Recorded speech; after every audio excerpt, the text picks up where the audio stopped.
I met Dan and Kathy at El Rancho, about 20 miles west of Denver along I-70 at 6 p.m. Saturday, September 29th, 2007. She had brought Dan up the hill so he could ride with me to join Norman and Renee in Glenwood Springs, farther west. On the way over, I was rethinking about how Dan had mentioned a few months back that he and another of our acquaintances were planning another trip down the Paria River in the Paria Canyon, Vermilion Cliffs Wilderness area near Lake Powell in southern Utah and northern Arizona.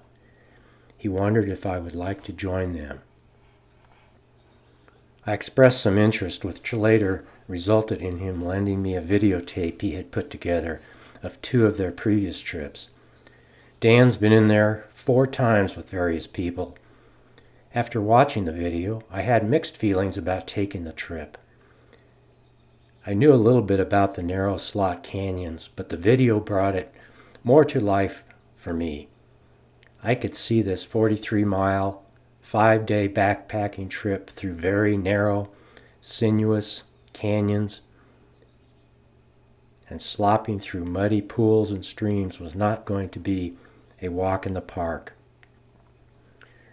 We need to hike 18 miles. It turned out to be only 16. The first day to reach the first camping spot, so we will be out of the narrower canyon and we can get spring water rather than the silt-laden Paria River water, Dan had advised me. You know, since I watched your video, I'm not sure I really need to go on the actual hike, I told him.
First day of our hike will be the longest. At 8:30 we start hiking from the Wire Pass trailhead. The USGS topographic map shows the dry stream channel here to be named Coyote Wash, but then a short ways farther along it's called Wire Pass. Older maps indicate this part of Kaibab Gulch. Calling it Wire Pass seems confusing since we continue to walk downhill on the stream bed and never climb over a pass.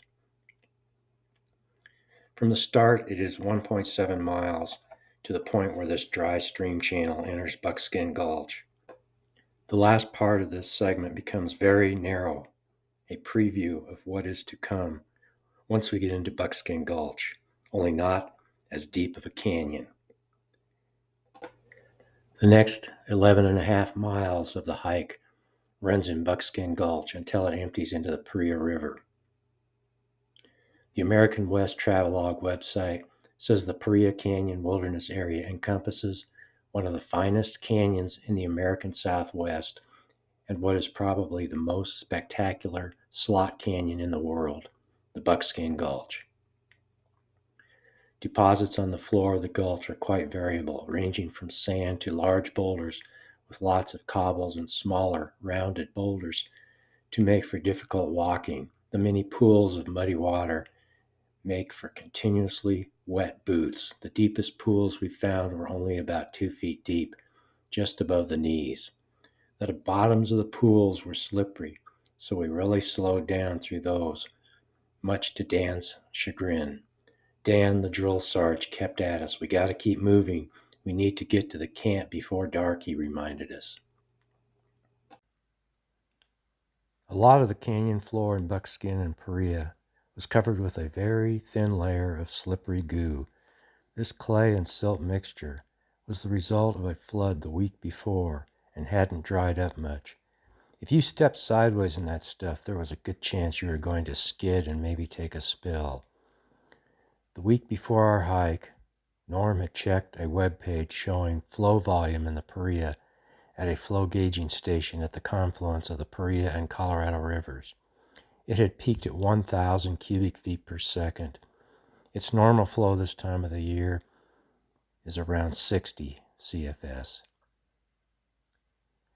Down the Buckskin we go, twisting and turning, splashing and slipping, craning our necks upward to the pinches of sky between the Navajo sandstone walls. When Norm and I are ahead, we can't see Renee or Dan, but can hear their voices echoing from the several bends behind us. Periodically, we get to short sections where it is fairly dark and the sky isn't visible due to overhanging rock walls. Okay, I'm shooting a movie. Here comes Renee and Dan into one of the many little pools that we have to wade through. Doesn't that look like fun? What do you guys have to say? I want Renee to move on so my feet don't get so cold.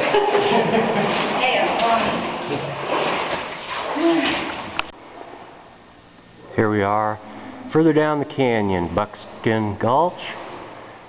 Just came through a pretty good long deep pool of water, just above my knees, about 6 inches.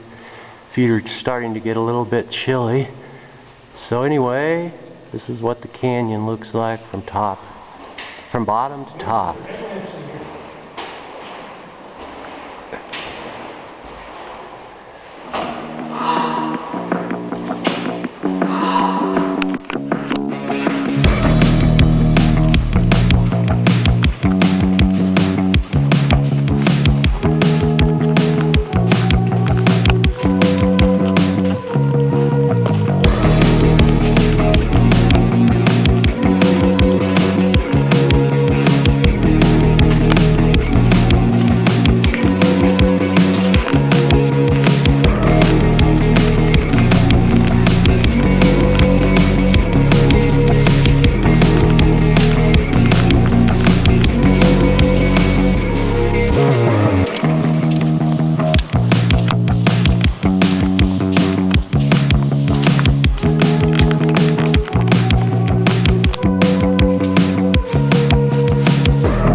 It started to rain a little during the hike in the gulch.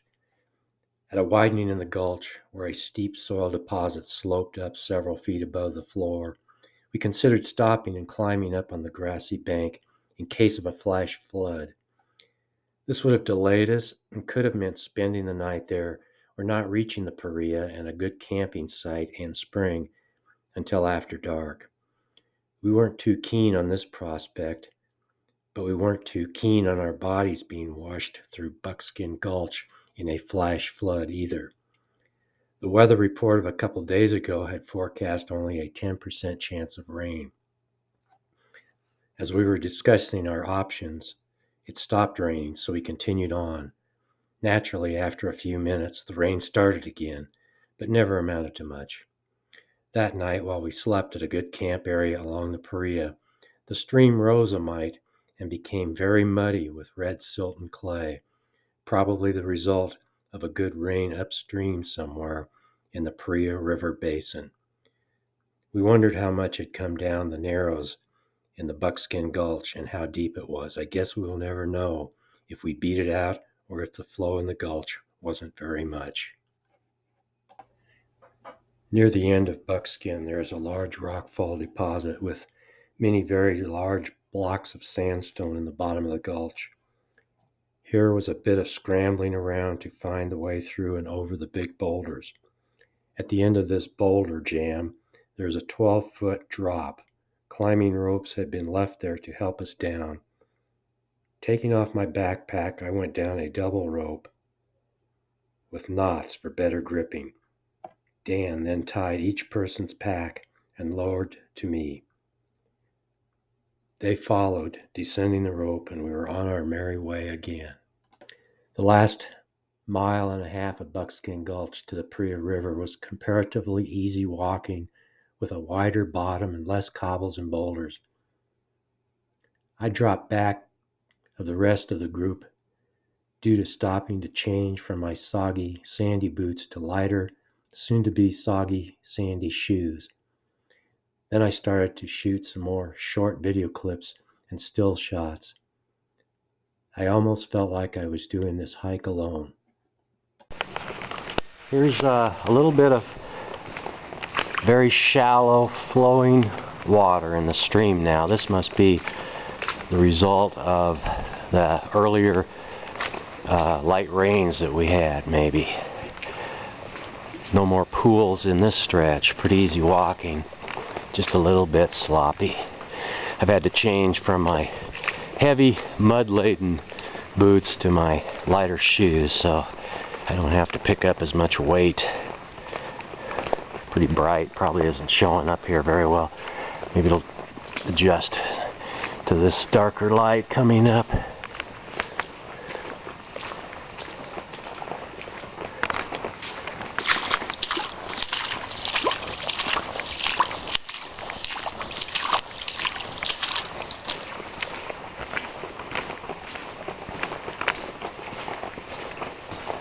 Around the bends we go. Hundreds, maybe thousands of bends. It's like being in a giant maze, except you can't get lost and there's only one way to go.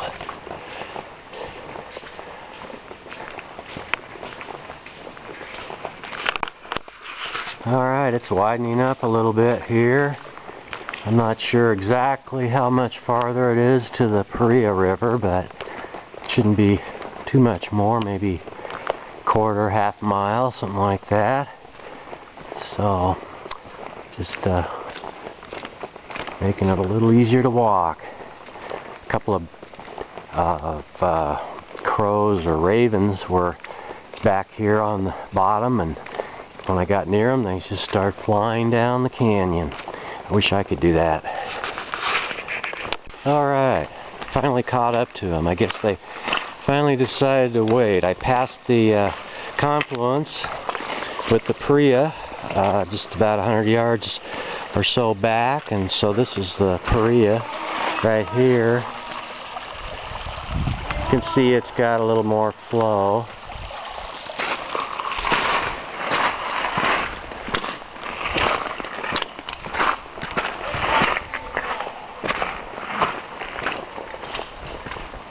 Coming up on them here. They're going to be yelling obscenities or something, no doubt.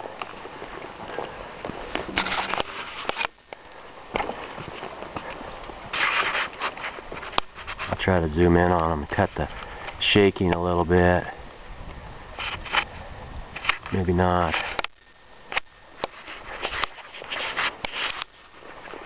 What'd you say? What did you say? Once I got to the Paria River, I didn't have to go very far to find everyone waiting for me. I think Dan was starting to get anxious to seek out a good spring and our camp spot. He started off at a good pace and left the three of us to find him. I thought the camping location was another mile or so further on. We kept going around more bends, seeing possible camp spots on vegetated terraces above the stream level and yelling Dan's name. We eventually started wondering where he was. Finally, after going over 2.5 miles downstream on the Paria from the confluence of Buckskin Gulch, he responded to our hollering. The echoes off the canyon walls still meant another bend or two before we got to him. He had found the camp area about 100 yards from a good spring. It was early enough to get water, prepare a scrumptious dinner, well, for a backpacking trip anyway, and settle down to bed on the sand under a clear, starry night. We trekked 16 miles today. What a great experience in seeing this amazing terrain.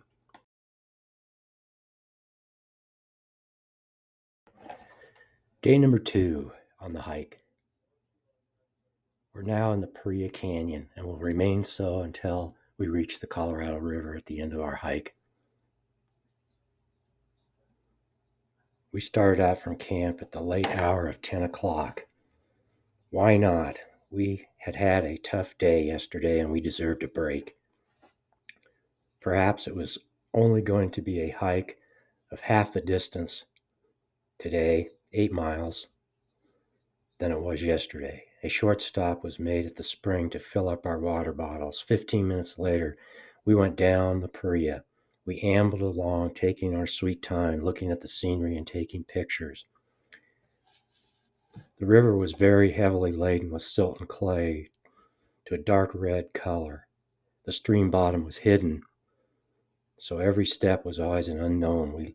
We learned to cross it where the water was riffling over shallow gravel and cobbles.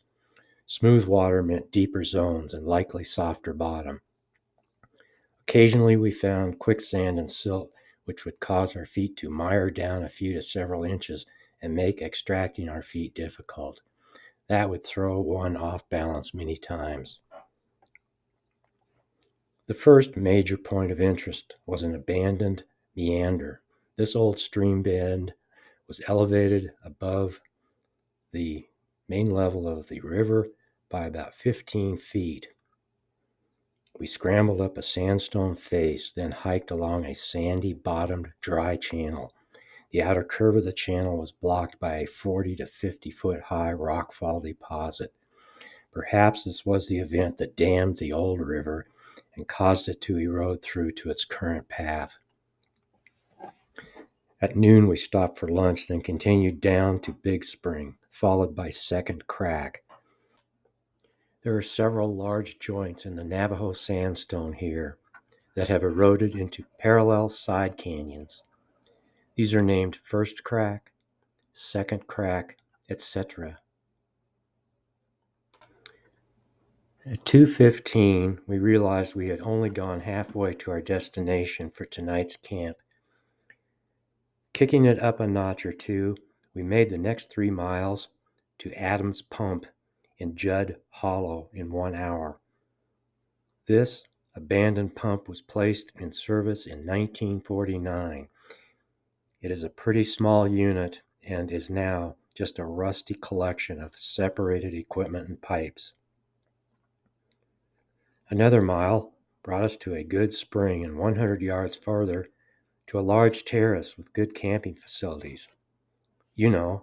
Logs and rocks to sit on, trees for shade, bare spots in the sand for sleeping.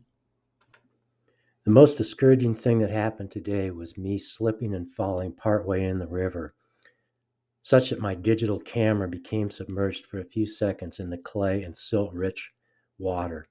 Yesterday, I had carried it in a Ziploc baggie, removing and replacing it every time I took a picture.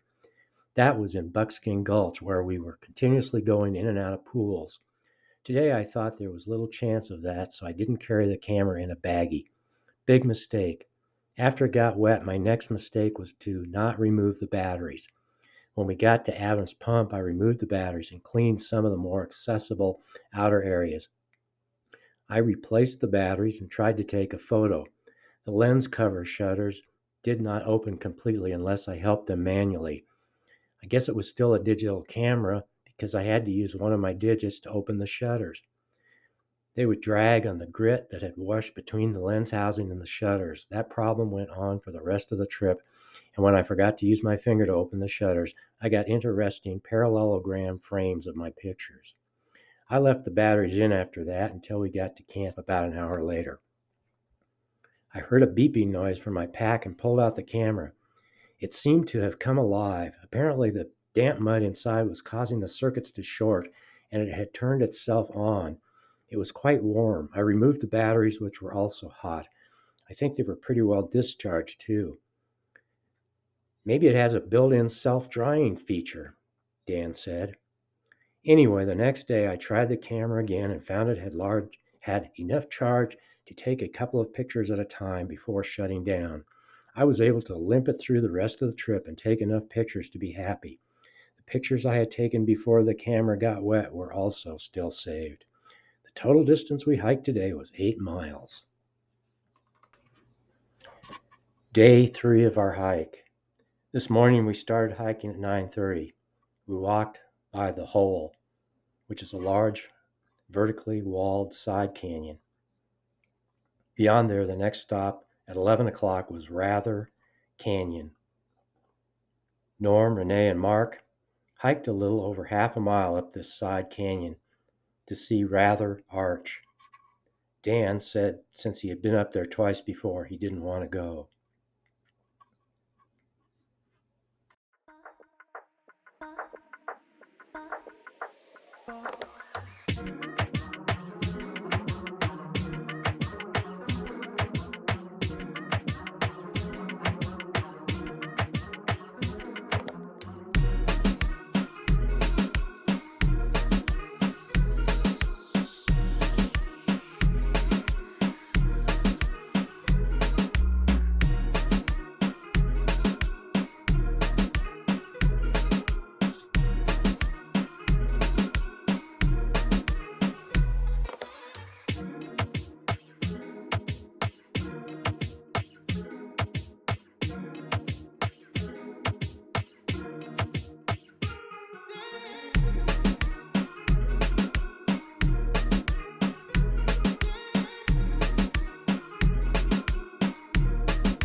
Starting about 100 yards upstream of the Paria, Rather Canyon had a small stream. It supported quite lush vegetation, including trees, tall reeds, and bushes. Returning to the Paria at 12:30, we all ate lunch in the shade on a sand beach in the mouth of Rather Canyon. Continuing onward, we crossed several terraces to shorten the distance rather than following the meandering river course. Sometimes this meant backtracking a bit to avoid having to leap off of an 8-foot-high bank into the river. Right before reaching our campsite, we stopped at a spot across the river from Shower Spring. Crossing over to it, we found this well-hidden spring was at the base of a sandstone ledge and was accessed by a trodden trail through the dense willows. Several small, dripping strands of water were streaming down about a 3-foot drop from the ledge. Everyone but I took this chance to wash their hair. Another mile or so brought us to a camping area with a large, flat table, high block of sandstone, perfect for our kitchen. A second, higher, flat block made a good bed platform for, you guessed it, Dan. A spring about 100 yards back provided our water supply. We had reached this camp spot at 2:30, only having hiked 4 miles, not including the side hike up Rather Canyon. I told everyone our progress is slowing down. 16 miles the first day, 8 miles the second, and now 4 miles today. At this rate, we will never get out of here. I picked up some mud and rolled it into a ball. Then I plunked it down on the corner of the flat rock kitchen in an oval. I went back to the river shore and picked up a couple of black pebbles and several white ones to put on the mud cake. A mud face with black eyes and teeth. Renee added some twigs and a feather for his hair, and lo, Paria Wilson was born. The next day he watched us depart down the valley. As I lost sight of camp, I yelled, "Wilson!" Fourth day of our hike. You're probably wondering by now, when is this story going to end? I was wondering the same thing about the hike. We left camp this day at 9 o'clock.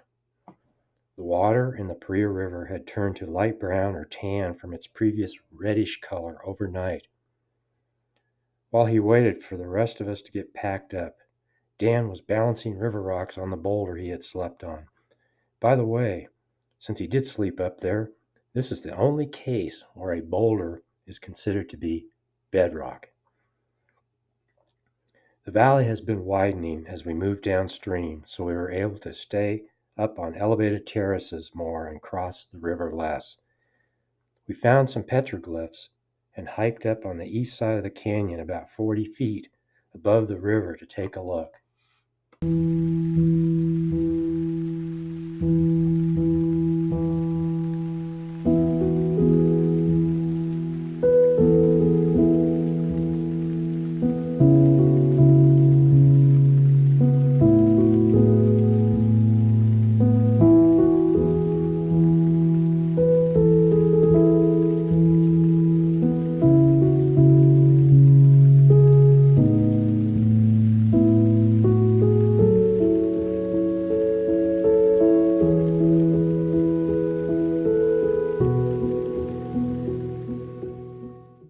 The next stop was at Bushhead Canyon.